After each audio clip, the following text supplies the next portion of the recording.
Welcome everybody to Magnolia Wealth Money, where we discuss everything financial from the economy to retirement. This is Magnolia Wealth Money.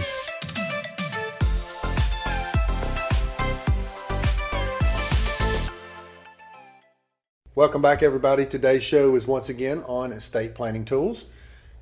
We went through wills, we've gone through power of attorneys. Last show we went and did living wills and healthcare power of attorneys together. Today is one called life estate deed. So this is another tool attorneys use. We talk about it a lot. But what is a life estate deed? And what are the pros and cons of that? So a life estate deed, generally speaking, is you are taking your house and you are deeding the house, you're deeding a future interest in your house to maybe a child. Mm-hmm. So you say, you know what, I want my child to have this house, but I don't really want to give it to them now, and there's some reasons why we'll talk about in a minute.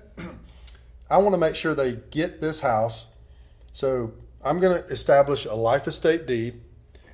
But what a life estate deed does is it gives them a future interest in the house, but they have some stipulations around it. So let's go into some of the pros and cons. I'll do the pros, and I'll let Forrest, he can do the cons. So some of the pros are it avoids probate. So we can take our house that has a title, and if you had a will and you did not have this in place, then it would probably have to go through the probate process. So property transfers automatically upon your death to whoever you listed in the life estate deed. It has some tax benefits because the beneficiaries, current law, in most cases, receive a stepped up in cost basis. So they don't lose the stepped up basis on the home, meaning if you bought the house for $100,000 and then when you pass away it's worth $300,000, your heirs or whoever's listed on life estate deed, their basis is $300,000. So if they sold the house, they pay no taxes, tax free. So those $200,000 worth of gain in the house is tax free. The tenant, which would be you, control. So you can still live in the property. So you can maintain the property, you live there, and they can't kick you out of your own house just because you listed someone on the life estate deed. It is creditor protected, in a lot of situations. So the property can't be claimed by the tenant's creditors after death. So that's a big one. And once again, check your state laws and things like that to make sure that is the case. But in most cases, that is correct. And then we have potential Medicaid protection or long-term care protection.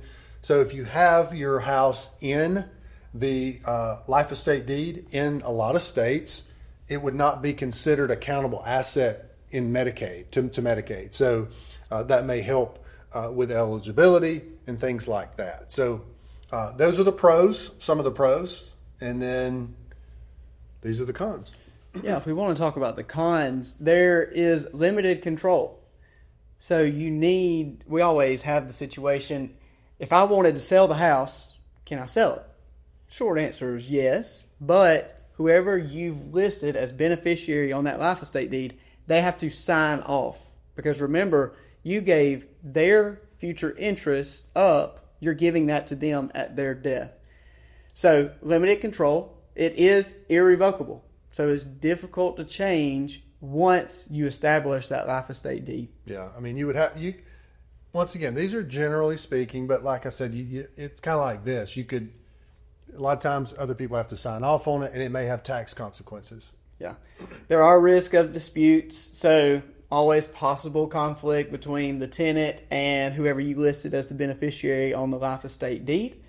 And then Medicaid look back could affect the eligibility if you're under that 5-year window right now. Yeah. So Ed mentioned the main reason why we're wanting to do a life estate deed is, one, to avoid probate, but two, because we want some type of protection around the house.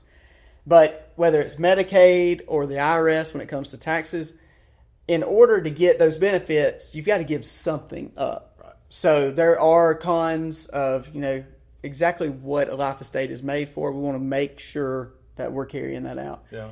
And then last is the beneficiary's debts. So creditors may place a lien against the property for the beneficiary. So if the beneficiaries have any type of creditors or lawsuits, they can put a lien on the property because essentially that's their future interest. That's right. So you have to be careful about this. And remember, states are different. A lot of times when we're dealing with estate planning, whether if you're one of our clients that lives out west, maybe in Arizona, or you're a client that lives up in North Carolina or New York, we would need to make sure that the laws of your state and how that plays out. So whoever you are in whatever state you're living in, these are generally speaking how these things work. But like Forrest said, the main thing or reason that we see life estates being used is, number one would be to keep it out of probate. Mm-hmm.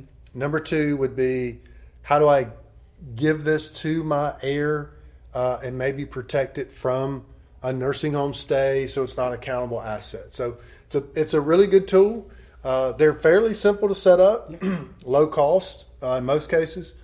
And remember, you are giving a future interest in your home to an heir, and it only vests, that interest vests, meaning it comes to fruition the day you pass away. It's automatically theirs and it vests. So hope that's helped. And as always, y'all have a great week. God bless, and we'll talk to you soon.